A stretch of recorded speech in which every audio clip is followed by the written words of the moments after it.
Recording studio भैरवन्ना चौक सिंहेश्वर।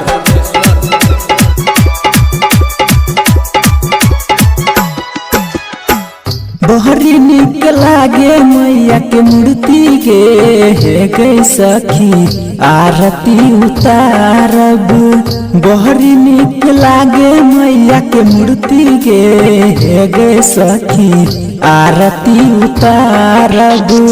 आरती उतारब मैया के आरती उतारब। आरती उतारब मैया के आरती उतारब।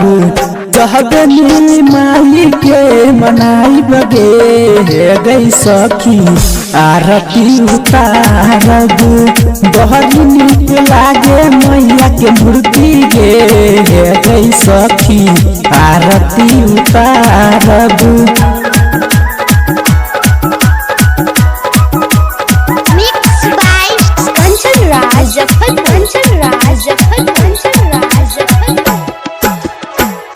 विद्या के देवी माई साल भर पायाबे छे, एही से सब हंसी खुशी नाची झूमी गाबे छे। महानमा के आस पुराई बगे हे गई सखी आरती उतारब। बहरी निक लागे मैया के मूर्ति गे हे गई सखी आरती उतारब।